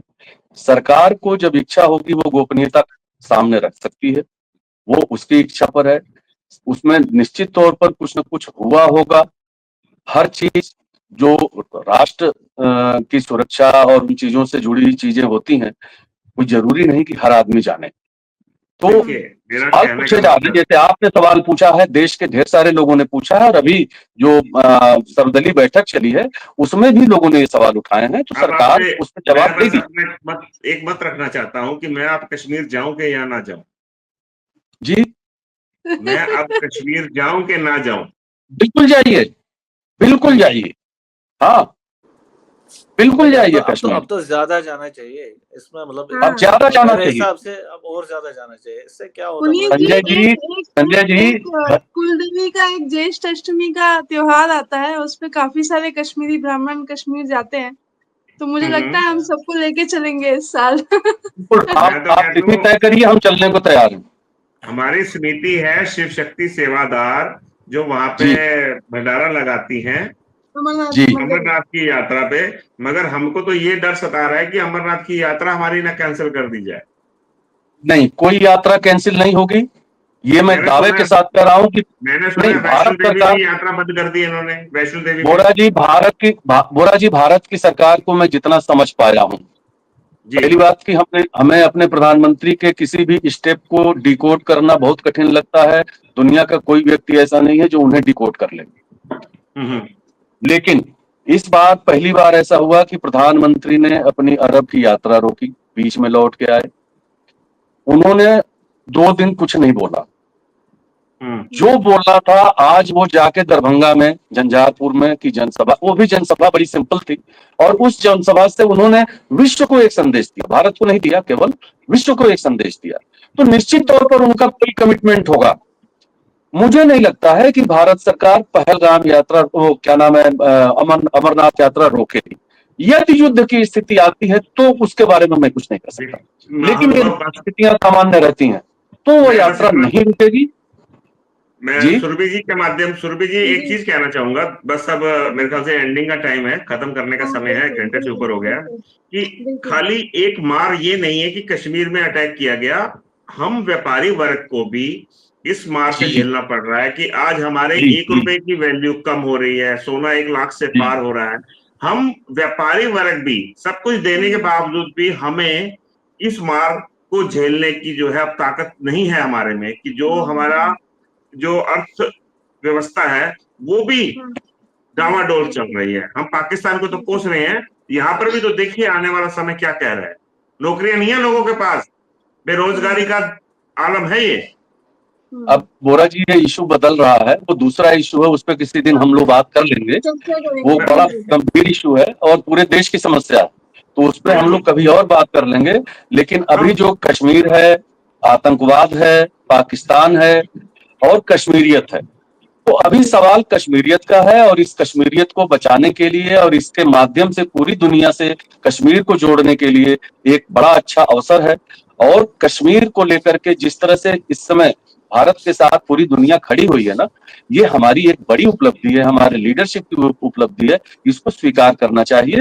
आगे अभी नेतृत्व हमारा क्या कर रहा है, क्या करने वाला है, थोड़ी प्रतीक्षा करनी चाहिए, क्योंकि बदला तत्काल नहीं लिया जाता। हमेशा खिचड़ी ठंडी करके खाने की परंपरा है, चाणक्य कह गए हैं। संजय राणा जी, मैं अच्छा संजय जी, क्या हम लोग पीसफुली जा पाएंगे? आप हमारा समाज, मैंने आपको बोला हमारी जेठ हटम आने वाली है अगस्त में, हमें हम चलेंगे मुझे साथ में लगता है आपके। इस साल तो मुझे भी जाना चाहिए। मैं भी चलूंगा, मुझे भी लेके जाना है। बिल्कुल बिल्कुल, सभी चलेंगे। इनफैक्ट हमने इस बार मैं प्लान करा था, normally I go by road by my own car, but इस बार मैं सोच रहा था कि बाई एयर जाऊंगा, सो दैट मतलब कुछ डिस्टेंस मतलब जो है मतलब वो जो टाइम वेस्ट होता है ट्रैवलिंग में वो बच जाएगा और 4 दिन मिलेंगे. And because there are a lot of people from my own village who have started hotels in Pahalgam, and I am in touch with them on daily basis. They keep on अच्छा, calling us. Last year भी. जी ये पुनीत वापसी जी, की जो टिकटें इन्होंने कर दी महंगी, वापसी की जो एयर टिकटें इतनी महंगी कर दी, उसके लिए भी लोगों में बड़ा रोष है. वो तो इशू. सो मेरा अभी देखिए, मेरा एक समेशन ये है कि देखो आतंकवादी हमला हुआ है, इनोसेंट लोग मारे गए, पीठ पर गोली मारी गई है, ठीक है. सो इससे बुरा कुछ हो नहीं सकता है. हम लोग जख्मी है इस टाइम मतलब मैं 3 दिन से सो नहीं पा रहा हूँ. यू कांट बिलीव, मेरा अंदर से नहीं हो रहा, खाना नहीं खाया जाता, बिकॉज चाहे कोई भी हो, respective of religion, I am saying, आखिर इंसान ही था, उसको मारा आपने और पीठ पर मारा. And you are saying that you are heroes, okay, but वो सब चीज चलने वाला नहीं है लॉन्ग टर्म में. आप देखिए अभी इंडियन आर्म फोर्स जो है उनको निकालेगी वहां जहां भी होंगे वो ये आज की अखबार है, ये आज की अखबार है, और इसकी हेडलाइन पढ़ के कसम से रोना आता है कि इसमें लिखा गया है कि बेटी बोली पापा को कलमा पढ़ने को कहा. बेटी ने कहा है कि पापा को कलमा पढ़ने को कहा, नहीं पढ़ पाए तो मार दी गोली. तो इससे क्या कहेंगे आप? ये आतंक नहीं है, ये आतंक नहीं है, ये हमारी जो सरकार है उसके मुंह पे तमाचा है एट दैट टाइम, कि आदमी को मार दिया, औरत और बच्चों को छोड़ दिया कि वो बता सके कि हम हिंदू हैं, हमारा ये कसूर है. पुनीत जी, सरकार मान तो रही है कि उसके मुंह पे तमाचा लगा है, तभी तो सरकार इतने गुस्से में है.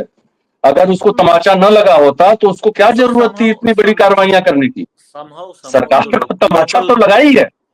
कल को देखिए, भगवान ना करे हमारे साथ ये वाकया हो जाए, हम भी अपने बीवी बच्चों के साथ घूमते हैं, जाते हैं, हमारे साथ भी हादसा हो सकता है. किसी के साथ नहीं होना चाहिए. नहीं होना चाहिए. और हम लोग बड़े पॉजिटिव नोट पे इस डिबेट को है, लेकिन हाँ ये कहेंगे. हाँ संजय जी, आप कुछ कह रहे हैं last. What I am trying to say is देखो समहाउ इसमें देखो लैप्स तो हुआ है कुछ, शायद रिलैक्स भी हुई होगी सिक्योरिटी फोर्स के. अब आराम से सब कुछ चल रहा है. नहीं, वो मैंने कहा ना कि वहाँ पे वो फैक्ट्री है, उसको वो खत्म होगी, वो जड़ों से खत्म करने की जरूरत है.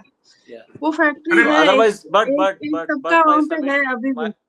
माय समेशन इज आप स्टिल. साफ क्यों नहीं बोलते सुरभि जी? फैक्ट्री है कि जो मुसलमानों का पढ़ाने का होता है उसे कहते हैं मदरसा है, ये बताइए ना. मदरसा है ना, बोल रही हूँ मैं. तो मदरसा तो अब यहाँ चले जाइए ना, सीलमपुर में चले जाइए, आपको हर चौथी गली में मदरसा मिलेगा. तो वही तो मैंने कहा कि यहाँ से भी तो कितनी कॉलोनी में से पलायन हुआ है हिंदुओं का. दिल्ली की बात कर रही हूँ, मेट्रो सिटी है जहाँ पे इतनी सुरक्षा. ये मेरी बात सुनिए, हमने उस मदरसों में जो बच्चे पढ़ रहे हैं, जो ऐसे हिल हिल के पढ़ते हैं ना बच्चे, वहां पे देखो कभी आप ऐसे ऐसे पढ़ते हैं वो क्यों?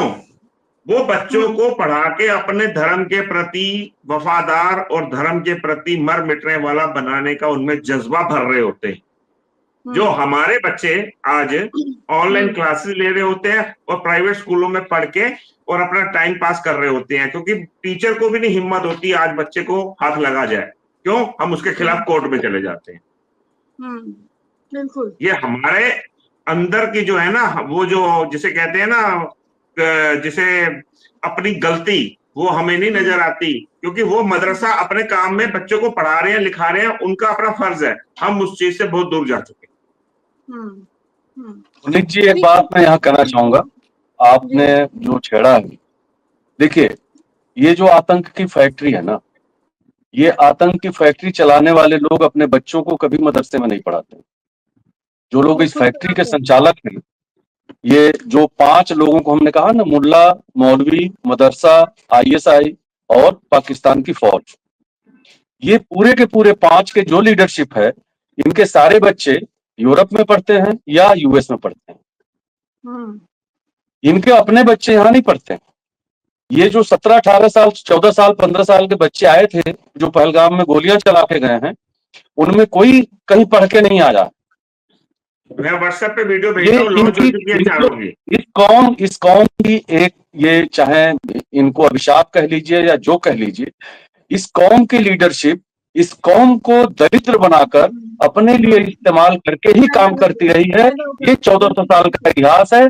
आज भी वही हो रहा है, चाहे भारत में हो रहा है, चाहे उत्तर प्रदेश में हो रहा है, चाहे साउथ में हो रहा है, चाहे पूर्वोत्तर में हो रहा है, चाहे बंगाल में हो रहा है, वेस्ट बंगाल में, हर जगह पूरी दुनिया में जहां भी ये आप ये बताइए, अरब में क्यों नहीं आतंकवाद है? जॉर्डन में क्यों नहीं आतंकवाद है? इन जगहों पे आतंकवाद क्यों नहीं हो पा रहा? अरब में तो मस्जिदें उखाड़ के वहां मॉल बन रहे हैं। मक्का में तो मोहम्मद साहब के अपने जो निशानियां थी उनको सारे तोड़ के मॉल बनवा दिया।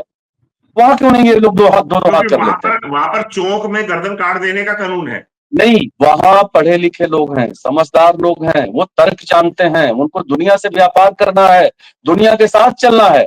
आप ये सोचिए कि ये जो आपका जो पट्टीदार है, जो आपके मतलब एक तरह से आप ही के साथ पैदा हुआ है, ये आप ही का हिस्सा था, और पिछले 76 वर्षों में 76 सीढ़ी नीचे गिरा है ये।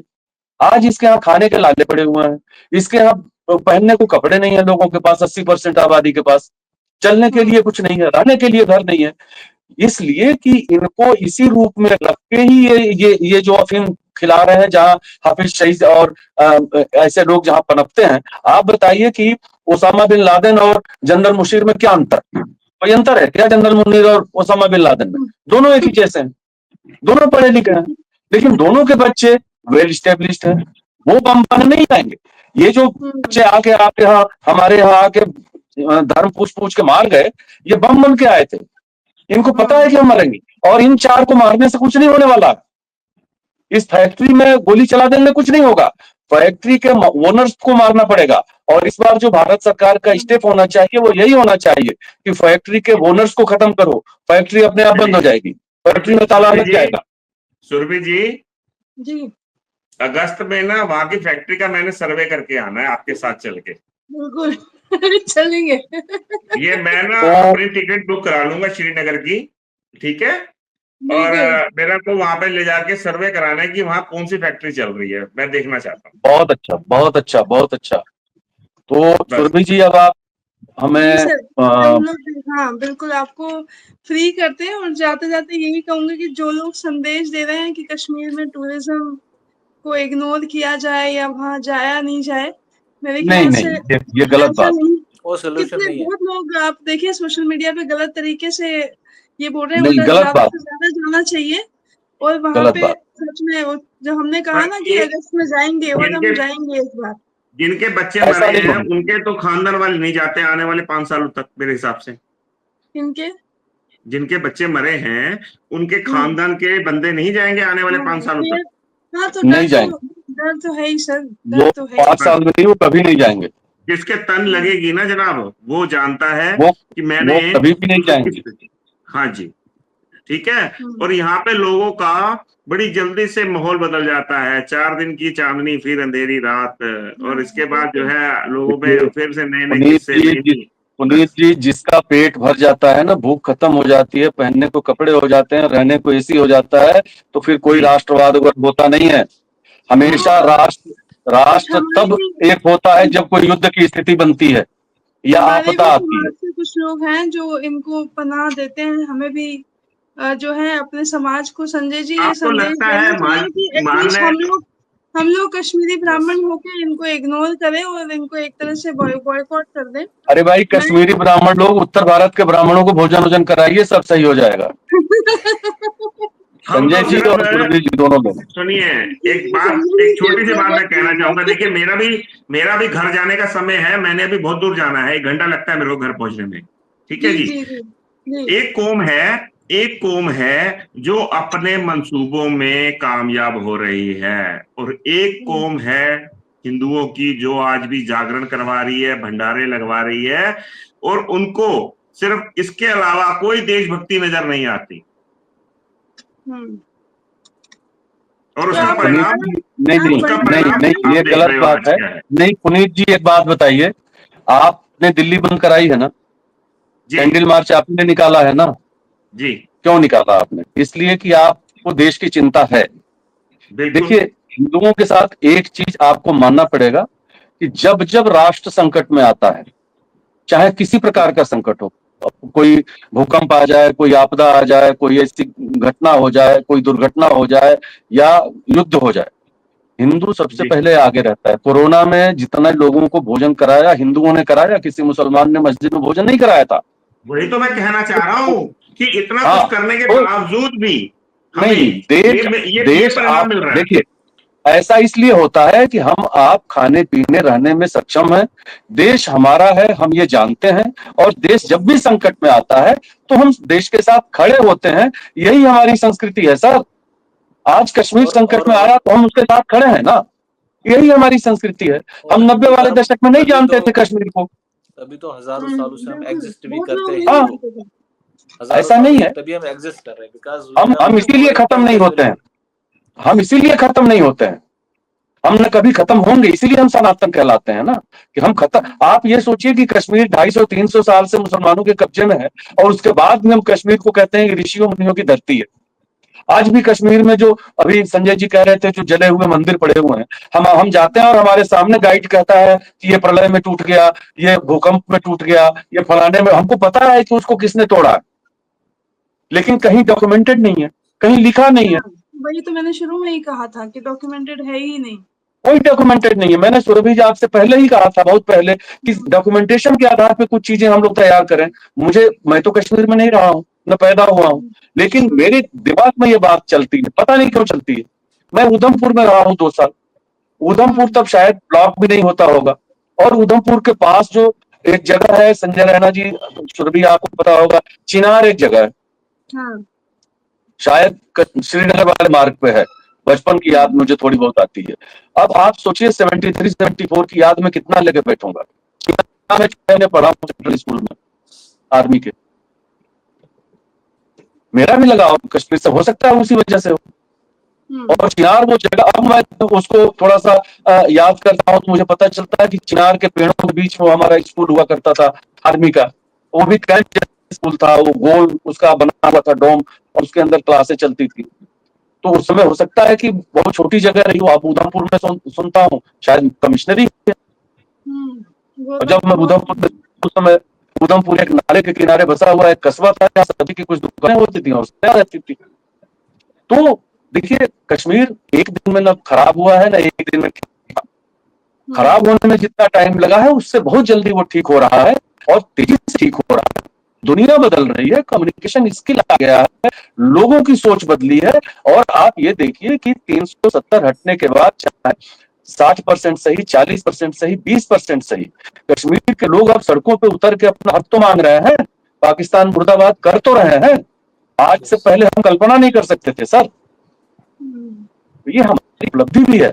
आज पहलगाम होने के बाद पूरा देश जिस तरह मोबिलाइज है, खाली कश्मीर थोड़ा मोबिलाइज है, पूरा देश मोबिलाइज्ड है, एक मंच पे खड़ा है, एक स्वर में बोल रहा है। अब इससे अच्छी चीज क्या हो सकती है? किसी के दुख में जितनी भीड़ इकट्ठी हो जाती है, वही उसकी कमाई होती है। और हमारे 26 लोग शहीद हुए, और 26 लोगों के साथ पूरा देश जिस तरह से खड़ा है, ये अपने आप में एक उपलब्धि है। और हमें अब आगे थोड़ी प्रतीक्षा करनी चाहिए कि हमारी सरकारें क्या करने वाली है। मैं समझता हूं इसी के साथ एंड करेंगे। और जाते जाते जो मैंने कहा कि अगस्त में हमारा एक बहुत बड़ा त्योहार होता है, उसमें हम सारे कश्मीरी ब्राह्मण जो है मैक्सिमम वहीं आपको मिलेंगे, या फिर जो नहीं जा सकते हैं वो दिल्ली में बिल्कुल ले चलेंगे। पुनीत जी देखिए, अगस्त में मेरा बर्थडे होता है, अगस्त में मेरा जन्मदिन आता है, तो मेरे को याद रहेगा। कश्मीरी ब्राह्मण जाते हैं हर साल, ये सबसे बड़ी अच्छी चीज है हमारे समाज तो मेरे को अगस्त में भूलेगा नहीं सुरभि जी। मैं आपको डेट दे दूंगी एडवांस में, हम सारे लोग साथ चलेंगे। हाँ, मेरे को जन्मदिन पे याद रहेगा कि मैंने सुरभि जी के साथ जाना है कश्मीर। और मैंने इसलिए कहा, इससे इसका एंड करते हैं, मैंने इसीलिए कहा कि कश्मीर ऋषि और मुनियों की धरती है, क्योंकि अगर आप हमारे कुल देवियों के मंदिर जाएंगे तो आप देखेंगे कि उन मंदिरों को कभी आज तक कोई हाथ नहीं लगा पाया। संजय जी मैं सही हूँ शायद, संजय रैना जी, आप खरीव चले जाइए, आप वो जीठियर चले जाइए, ये जितने भी मंदिर हैं कभी भी किसी भी आतंकवाद का हिस्सा नहीं बने। तो ये सोचिए कि वहां पे अभी भी देवी का वास है, और आने वाले समय में मोदी जी कुछ करें या ना करें, लेकिन देवी जरूर अपना रूप दिखाएंगी, ये इसका हमें पूरा विश्वास है। देखिए, हमें तो माँ पे, देवी पे पूरा विश्वास है। अभी देवी की मगर बात कर रहे हैं। जहाँ मोदी जी की बात आप कर रहे हैं, तो मोदी जी की एक दो लाइनों से मैं अपना जो है वो चाहूंगा जी, इसको एंड कि करेंगे अब। इसका एंड करेंगे अब, ठीक है ना? हाँ। तो इसको आप मेरे को संजय एक जी दो कुछ लाइन बोलना बोलने चाह का रहे हैं? मौका संजय दीजिए। रैना जी को मैं मौका दूंगी मैं सिर्फ यही बोलना चाहता था कि मतलब जी। देखो, पुनीत जी ने बहुत अच्छी चीजें बोली, जैसे ये मतलब काफी कुछ भंडारा वगैरह करते हैं, कुछ करते हैं, बहुत अच्छी चीज है। संजय जी ने बहुत सारा हमें मतलब यहाँ पे ज्ञान दिया, बहुत अच्छी Insight चीजें दिया, बोली हाँ, उन्होंने। And I think I feel proud कि people like you are there supporting us, okay, in this cause. Ultimately आपका सपोर्ट रहेगा तो कश्मीर विल बी सेफ।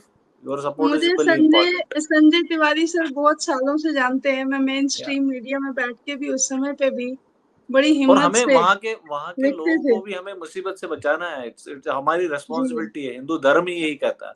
वहाँ के जो सुरभि लोग भी है ना लोकल। जी सर। सुरभि, मैं फिर से आपसे एक अपील करता हूँ कि जब आप जाएंगी ना अगस्त में, अगस्त में आपका आयोजन होता है ना, जी, तो उस पूरे आयोजन को ही एक केंद्र बनाकर आप कुछ मटेरियल इकट्ठा करिए और कुछ तस्वीरें दीजिए। एक इशू निकालते हैं हम संस्कृति पर्व का।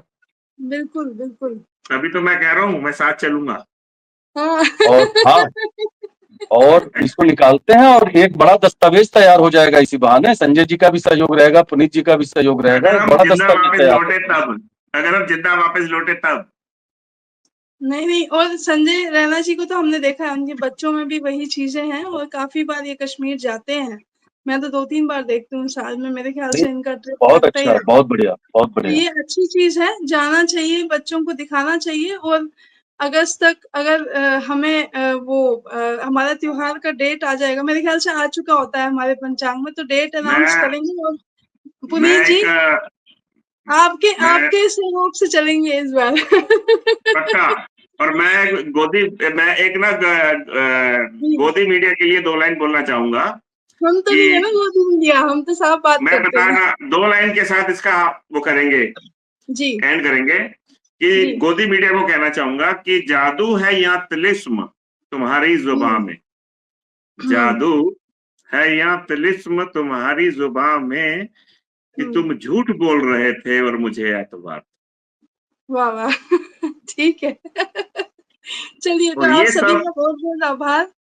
और जी आपके साथ जुड़ के मेरे को अच्छा लगता है, क्योंकि मैं एस्ट्रोलॉजर हूं। मेरे को आए दिन हाँ आप डिबेट्स में देखते हो, मैं हाँ। हर चैनल में डिबेट के अंदर आता हूं और हर किसी के साथ, मगर आप जैसा स्पष्टीकरण सवाल करने वाला और सुनने वाला मैं कहीं नहीं देखा। और मैं सुरभि जी आपका तहे धन्यवाद। दिल से आभार करता हूँ प्रकट। धन्यवाद आप सभी का जुड़ने के लिए। और मैं चाहूंगी कि आप लोग बार बार कश्मीर और ऐसे कई समस्याओं पे चैनल पे जुड़े, क्योंकि मैं फिर कहूंगी कि एक बार कि चैनल चलाना इस समय भी मेरा काम नहीं है। चैनल तो चल जाएगा, बट कई सारे मुद्दे हैं देश में जो जिस पे बात एक सार्थक चर्चा होना जरूरी है, क्योंकि आपने यूट्यूब एक ऐसा माध्यम है जो आपने अभी देखा की पीढ़ी ज्यादा भारत, उस पे होती है।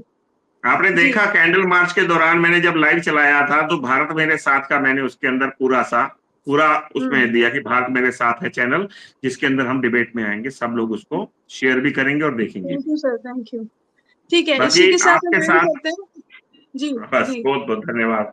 ठीक है, जय श्री धन्यवाद आप राम, सभी का जय जुड़ने के श्री लिए। Ram, thank you very much. जय Shri Ram. Thank you, thank you. जय श्री राम। बहुत बहुत धन्यवाद।